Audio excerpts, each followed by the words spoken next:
Bem-vindo de volta ao nosso curso de Web Design. Eu sou o Arthur e eu vou te acompanhar na aula de hoje. Nesse vídeo, a gente vai iniciar a nossa conversa, a gente vai iniciar o nosso estudo a respeito do Bootstrap. A gente vai ver o que ele é, como que usa, para que ele serve, como que a gente coloca ele no nosso site. E vamos ver algumas características básicas, beleza? Aguardo você logo depois da vinheta.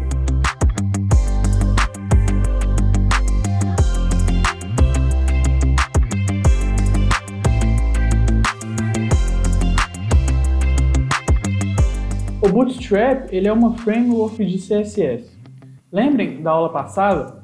Lembra da aula passada quando a gente viu lá no CSS que a gente pode definir classes e a gente tem várias e várias propriedades que a gente pode configurar, deixar de um jeito ou de outro. E onde que entra o Bootstrap nessa história? Ele entra no fato de que ele é, na verdade, um monte de classes já definidas. Um monte. De forma bem organizada, intuitiva, que a gente vai aprender a usar, e também no design responsivo. É um design que ajusta com o tamanho da tela, a gente vai ver daqui a pouco. E isso facilita muito a nossa vida, porque se a gente fosse definir na mão cada uma das classes que a gente precisaria para que o nosso site ficasse do jeito que a gente quisesse e que ele se ajustasse em diferentes telas, que ele ficasse de um jeito em um computador com uma resolução tal, de um jeito em um monitor, televisão, celular, ia dar muito mais trabalho. E o Bootstrap, ele entra aí também com uma modularidade, ele não define uma classe para tudo, ele define várias classezinhas e cada classezinha tem uma característica e a gente vai usando várias dessas classes. E no final das contas fica algo bem interessante e a gente acaba tendo que definir mesmo no CSS apenas aquilo que é específico do nosso site. Se a gente tem alguma cor da nossa paleta de cores do site, se a gente quer algo em específico e etc. E muitas vezes a gente acaba usando as poucas classes que a gente precisa definir em conjunto com as classes que o Bootstrap oferece. E no final das contas fica algo bem legal, bem bonito.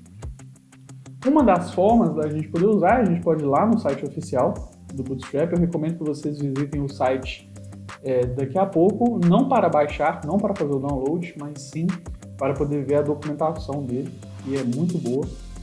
E tendo baixado o Bootstrap, a gente adiciona na linha que está sublinhada ali acima, a gente adiciona ele igual como a gente faz com um arquivo .css normal, com uma folha de estilo em cascata. Se vocês fizerem um download, optarem pelo download, vocês vão ver que tem o bootstrap.css e tem o bootstrap.min.css. A diferença é que o .min ele está todo enxuto, todo escrito em uma linha só. Aí é humanamente muito difícil de ler, mas para o navegador interpretar fica um pouco mais rápido. E o que não é .min, ele está mais destrinchado se você quiser olhar em detalhes como que ele define as classes. Esse exercício de olhar como que ele define tal classe ou outra é até bacana para vocês entenderem, para a gente poder entender como que uma propriedade altera ou descobrir novas propriedades, ver como que ele faz para caso a gente queira definir as nossas próprias, é até bacana. Outras duas coisas que a gente tem que adicionar é lá dentro do body, dentro da tag de corpo, a gente cria uma tag de rodapé, uma tag de footer. É opcional, né, fazer uma tag de footer, mas a gente vai fazer assim. E a gente tem que colocar essas duas tags script. Por que a gente tem que fazer isso? A gente tem que fazer isso porque o Bootstrap depende de JavaScript e de jQuery. Inclusive, vocês podem ver que os arquivos aí são .js. Só que por que a gente usa uma tag script? Por que a gente coloca dentro do footer? Por que ao final do nosso arquivo HTML? Por que a gente faz isso? A gente vai ver só quando a gente for falar de JavaScript, beleza? Para a gente não misturar as coisas. Por enquanto, a gente vai só aceitar que a gente tem que colocar aquelas declarações ali e que a declaração do Bootstrap mesmo é aquela que está ali assim, certo? Agora, uma outra forma de declarar o Bootstrap, de usá-lo no nosso site, que é a forma que a gente vai fazer aqui, ou pelo menos é a forma que eu vou fazer aqui, se você quiser baixar e usar o arquivo de download, quiser brincar com ele, fiquem à vontade. Mas uma outra forma é que, sem fazer o download, a gente pode declarar que a gente está usando por meio de links da internet. E para isso, a gente usa o que está ali em cima, o style sheet que está ali em cima para a declaração, e as declarações do footer são substituídas pelas que estão aí no slide. Só que não precisem nem ler e nem se preocupar com o que está escrito, copiar os caracteres direitinho, porque a nossa próxima prática que a gente vai fazer agora é abrir um arquivo HTML que está lá no nosso site, que chama bootstrap-declarado.html, bootstrap underline declarado, e a gente vai copiar essas partes que a gente precisa para o nosso index.html. Então essa é a hora de vocês pausarem, fazerem o exercício, porque daqui a pouco lá vou eu. Aqui é a minha pastinha do site, dentro de curso, nós temos aqui o arquivo bootstrap declarado que a gente comentou. Então eu vou abri-lo aqui com o Notepad. Já está aberto, ótimo. E aqui tem tudo que a gente precisa. Aqui está o style.css, que a gente estava brincando na última aula, eu vou fechar, para finalizar mais vezes. E aqui está o index.html. Então, certo. Vou vir aqui, vou copiar essa tag link, que é a declaração do Bootstrap em si, tá vendo? bootstrap.min.css, tá vendo? Vou copiar. Vou colar aqui no index. Ok. E vou copiar tudo que está aqui no footer já de uma vez. Eu minimizei ele. Vou copiar ele aqui de uma vez. E vou colocar ao final, ele é uma boa prática, né? Não é obrigatório, mas é uma boa prática que esteja ao final do arquivo, da tag de corpo, da tag de body. Inclusive é por isso que a gente usa o footer, mas dando spoiler aqui para vocês, né? Eu já falei que a gente vai fazer isso, que a gente vai ver porquê disso quando a gente fala de JavaScript. Então pronto, beleza. O Bootstrap está declarado aqui no nosso index. Vou tirar um pouquinho de zoom para vocês verem melhor. Aqui no footer, a parte que ele precisa de JavaScript, e aqui a declaração dele propriamente dita. Vamos começar a usá-lo para a gente ver um pouco do básico do Bootstrap. A primeira coisa que a gente pode fazer é definir uma div, ou seja, uma divisória, e atribuir a ela a classe container. Que nem a gente falou, as divisórias agora vão ser muito importantes para a gente, porque a gente vai conseguir organizar o nosso site. E notem que nessa divisória de classe container, né, nesse container que a gente está criando, a gente está fazendo uma modificação de estilo inline, em que a gente está colocando o background color de azul. Mas é só para vocês poderem ver o container.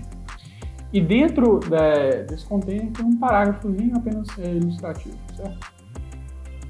Que na verdade não vão ser esses 3 pontos, é um parágrafo mesmo. Mas vamos ver como é que fica aqui no slide. Aí fica aqui, está aqui o nosso container, e ele tem um parágrafo preenchido nele e o plano de fundo de azul para a gente localizar onde que ele está. E esse container ele não tem uma característica interessante, que é a característica de responsividade. Se vocês quiserem esse container, clicarem ali na barrinha do navegador de redimensionar e mudarem o tamanho da resolução do navegador, ou seja, mudar o tamanho da tela, o espaço em branco ali do container, o tamanho dele vai alterar com isso. E isso dificulta a gente a fazer o design do nosso site, na verdade, a garantir que o nosso design se mantém em diferentes dispositivos. A alternativa responsiva que a gente tem então, também no Bootstrap, é usar a classe Container Fluid. Aí sim, ela vai ser responsiva, ela vai ocupar todo o espaço que tem disponível para ela e vai se ajustar automaticamente se você diminuir ou aumentar o tamanho ali da tela, da resolução do navegador. É aí que está a responsividade, que é uma característica bem interessante que a gente vai fazer uso. Ainda nessa ideia de espaços de containers, a gente pode definir espaços de colunas para a gente poder preencher com conteúdo. Para a gente definir 2 colunas, 2 espaços lado a lado, primeiro a gente precisa definir uma linha. Então primeiro a gente faz uma divisória raw. E tudo isso dentro de um container fluido. Então dentro do container fluido a gente faz ali uma linha. E dentro da linha a gente faz as diferentes colunas. E como que a gente define o tamanho da coluna? A gente faz que a classe ela é call, hífen e o tamanho da coluna. E esse tamanho, por exemplo, se a gente faz uma coluna de tamanho 2 e outra coluna de tamanho 2, a gente vai ter duas colunas de tamanhos iguais. Só que é interessante que a soma do tamanho de todas as colunas seja igual a 12. Porque aí a gente vai ocupar todo o espaço da linha e não vai ficar nem faltando e nem sobrando espaço para poder ir até cair na outra linha. Entendeu? Vamos ver um exemplo aqui para ficar mais claro. Neste caso aqui, notem um container fluido lá em cima, uma row, uma linha, e aqui a gente tem duas divisórias. A primeira divisória é uma col 5, ou seja, uma coluna de tamanho 5. E a outra é uma col 7, coluna de tamanho 7, a soma está dando 12, vai ocupar todo o espaço da linha. A primeira ali, a col 5, a gente está colocando o background color blue e a segunda está colocando o background color green. Isso é só para a gente poder visualmente entender o que está acontecendo. E dentro dessas colunas a gente está colocando 3 quebras de linha. Notem ali o BR, BR, BR. Isso também é só um artifício para a gente ver o que está acontecendo para poder colocar alguma coisa ali na coluna.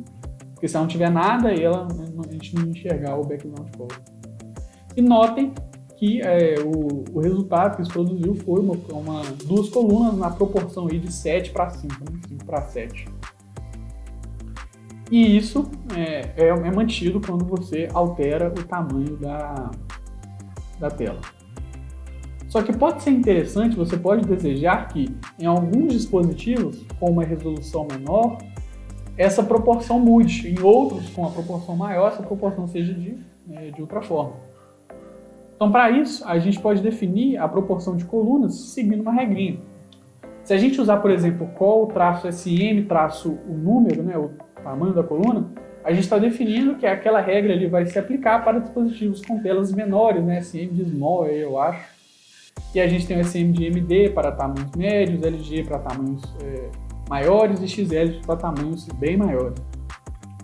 Como exemplo, a gente tem aqui, ó, o mesmo exemplo que a gente acabou de ver, só que a gente modificou ele um pouquinho. Notem que a gente definiu na primeira coluna ali col SM6 e na segunda col SM6. O que isso quer dizer? Quer dizer que se a gente tiver em telas pequenas ali naquela escala lá que a gente viu, a proporção vai ser 6 para 6, certo? E a gente definiu também na primeira ali col MD2 e na segunda col MD10. Então, se a gente aumentar o tamanho para médio ou maior, a proporção que a gente vai ter vai ser de 2 para 10. E a gente poderia ir brincando com isso do jeito que a gente quisesse. O resultado que isso produz é uma tela, se você abrir no seu computador, né, que é uma tela LG, XL, dependendo, aí vai ficar 2 para 10. Aí se você começar a reduzir ali a janelinha do navegador, vai chegar um momento em que vai virar 6 para 6, ou seja, vão estar no mesmo tamanho. E com esse sistema de grátis, a gente viu que o básico dele, que é definir o tamanho, mas a gente pode brincar bastante com isso. Tem muita coisa interessante. A gente pode alinhar as colunas verticalmente ao centro. Se as colunas tiverem tamanho diferente, uma for menorzinha, outra for maior, a gente pode alinhar ao centro, alinhar acima, alinhar abaixo. Se a gente tiver menos colunas do que 12, que a soma total seja inferior a 12, a gente pode fazer com que alinhar horizontalmente ao centro, deixar espaço, deixar arredado. A gente pode ordenar as colunas. Se a gente não fizer isso, é claro que a ordem é a ordem que a gente escreve, mas a gente pode mudar, fazer que a última que a gente escreveu seja a primeira, e a gente pode fazer muito mais. E está tudo isso lá na documentação do Bootstrap, bem fácil de ver, bem bacana, com exemplos. E agora que a gente já viu a aula, a gente tem capacidade melhor de poder entender o que está lá, né? E a nossa prática que a gente vai fazer agora é, claro, criar uma divisão de colunas de nossa escolha no nosso site. Então, bora lá. Na verdade, esse é o tempo que você pausa o vídeo para você tentar fazer e me aguarda que eu vou fazer já, beleza? Então pausa aí e faça que eu vou fazer agora. Voltei aqui no index, vou aumentar aqui, né, dar zoom para ficar mais fácil para vocês verem. Inclusive esse A aqui tá com um tab a mais, tá? Beleza, agora tá melhor organizado. A primeira coisa que eu vou fazer vai ser uma div da classe de container fluido, certo?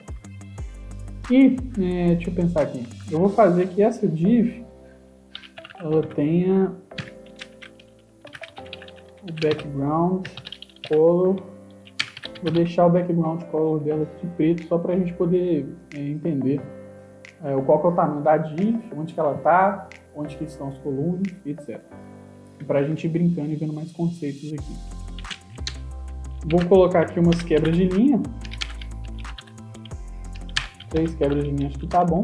Salvar. E vamos ver aqui como tá ficando. Tá aqui a nossa div, container fluid. Vou alterar o tamanho da tela. Como vocês podem perceber, a div ela se ajusta ao tamanho que tem disponível. A div classe container fluid. Se eu mudar só para container,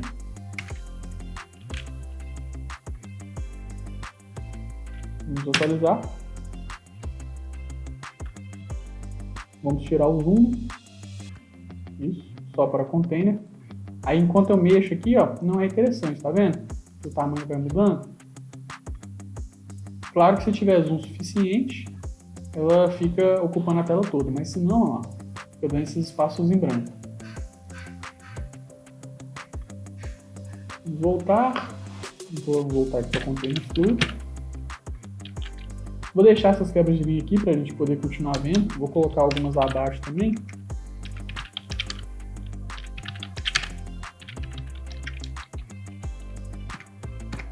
E agora ao centro vou fazer a divisão mesmo de colunas, que é o exercício. Fazer a div de uma classe de linha.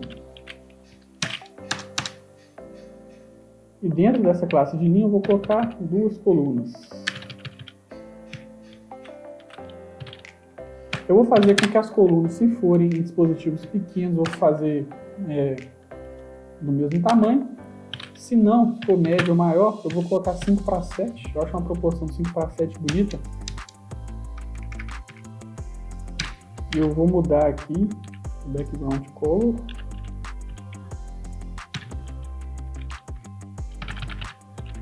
Background color desse aqui eu vou colocar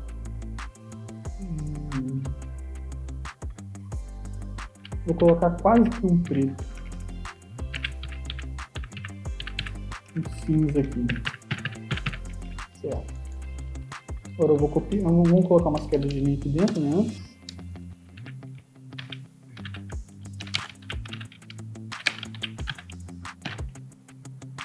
Agora eu vou copiar. E outra coluna está aqui. Ela é CoSM6, ColMD7. Background color dela, vou deixar um ciano. Certo, tá salvo. Vamos visualizar aqui. Beleza, ó. Aqui tá preto a div, pra gente ver onde que ela tá, né? E aqui dá pra ver um leve tom acinzentado, que a nossa coluna está no 5, aqui a nossa coluna está no 7. Se a gente diminuiu bastante, vamos ver. Já tá 5:7. Olha lá, agora tá 6:6. Beleza, muito legal, né? Com isso aqui já dá pra gente fazer várias coisas e deixar nosso site bem bonito e organizado. Mas vamos voltar lá para o slide. Outra coisa que a gente pode fazer, que a gente pode usar no Bootstrap é a tipografia. Que nesse slide aqui não tem nenhuma novidade para vocês. A gente já sabia que existem as tags H1, 2, até o 6 e a tag P de parágrafo. A diferença é que o Bootstrap também configura essas tags para que elas fiquem com um visual mais bonito. Ele deixa elas dessa forma aí que vocês estão vendo no slide. O Bootstrap adiciona novas classes que são maiores que o H1, se vocês quiserem dar mais destaque. São as classes de display. Aqui está escrito tudo display 1, mas a gente pode ver aqui no código que é display 1, acima, a maior zona. A segunda é o display 2, display 3 e display 4, que é a última aqui. E até o display 4 é maior que o H1. Vocês podem conferir aí. Poder ver. Tem outras tags que a gente pode usar no meio do texto para poder destacar, colocar em negrito, itálico, diminuir, riscar. São essas tags que estão aqui no código que vocês estão vendo, mas no próximo slide está mais organizado. Vamos ver aqui. Aqui no próximo slide está melhor. A gente tem o mark para poder destacar, o del para poder riscar, o s risca também. o Strong para poder deixar em negrito, em itálico, e a gente pode brincar e deixar o texto do jeito que a gente quiser. Tem um para sublinhar ali, né, enfim. A gente tem também classes. Essas classes agora a gente coloca lá na declaração do parágrafo, né? Lá na tag P ou na tag H1, na tag que vocês quiserem. Essas classes servem para alinhamento. Tem o que elas fazem, então já está óbvio aí na descrição do slide, né? Tem o center, o left, right e o justificado. A nossa prática, então, a gente vai lá no arquivo, para dentro da pasta curso, Bootstrap, tipografia. A gente vai olhar, lá tem alguns textos escritos, a gente vai copiar aquele texto e adicionar em uma das nossas colunas que a gente acabou de definir. Então, esse é o momento que vocês pausam o slide, tentam fazer isso e depois voltam, porque eu já vou fazer aqui, certo? Vamos lá, então. Aqui na nossa pastinha, né, já estamos dentro de curso, dentro de Bootstrap, tem aqui tipografia. A gente está com o Notepad, a gente já pode fechar, né, o Bootstrap declarado, para servir para o seu propósito. E aqui, ó, deixa eu tirar um pouco do zoom, tem um texto aqui, um parágrafo do Loren aí. Vou copiar ele mesmo, posso fechar, e vou colocar dentro da coluna de tamanho 7 aqui. Vou salvar, vou visualizar como está ficando o nosso site. Ah, beleza. Tá ficando bacana. E então é isso aí, pessoal. No vídeo de hoje a gente vai ficar por aqui. Espero que vocês estejam gostando. Na próxima aula a gente vai ver mais classes, mais coisas que a gente pode fazer com o Bootstrap para deixar o nosso site ainda mais bonito, fazer mais configurações de estilo nele. E te espero lá.